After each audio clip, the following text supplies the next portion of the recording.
Teacher talking sports, what it does, what it do, how we live. And while the NBA playoffs have had plenty of exciting moments, let's go Knicks.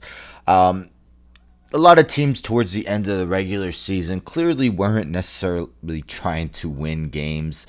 Of course, this is the NBA draft that will see Cooper Flag selected with the first overall pick, barring a complete shocker.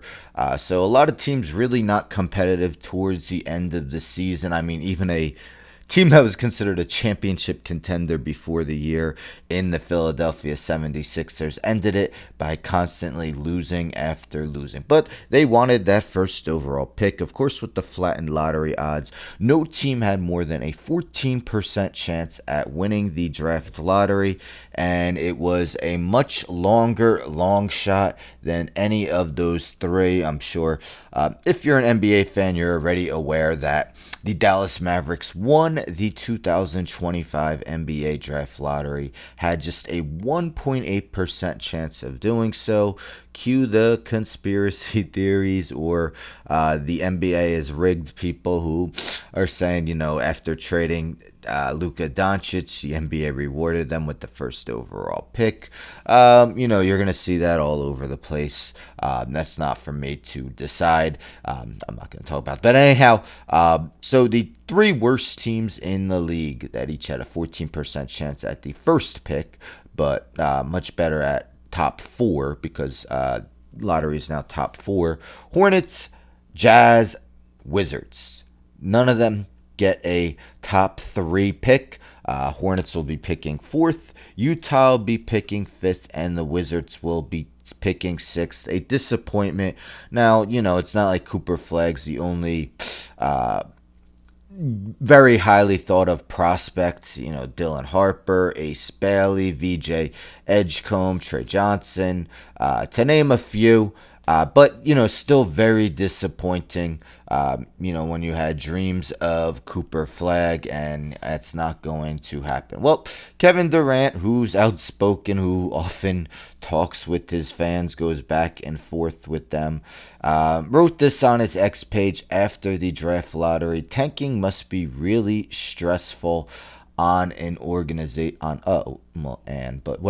an organization. Interesting thought to say because you see Grok here likely suggests tanking the NBA creates significant stress for teams as it alienates fans, hurts revenue, and causes internal pressure like during the 76ers. The process, it's not easy, but it's hard because you don't want to be in that middle ground. I mean, really, what good has come out of the Bulls? Constantly being in the play-in tournament. It definitely is stressful, and I do think it's a bit silly to put all your eggs into the draft when, yes, with that draft lottery, you don't even have a 1 in 7 chance to get that first overall pick if you have the worst record in the league. But of course, as always, people comment on Durant joining the Warriors and things like that. Also commenting on how, the Suns kind of tanked at the end of the season as well. I mean, I think it's valid. It can be stressful. Fans don't want to come to games where G League players are playing starring roles for their team.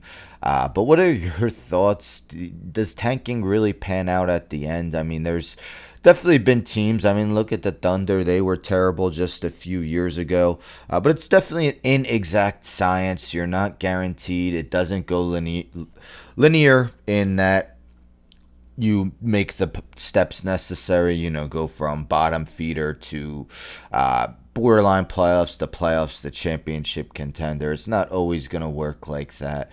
But yes, Kevin Durant believes that it's stressful for an organization. Anyhow, don't forget to subscribe. Tell a friend, tell a friend, tell a friend to subscribe. Like the video, share the video, hit the bell for notifications. I'm out.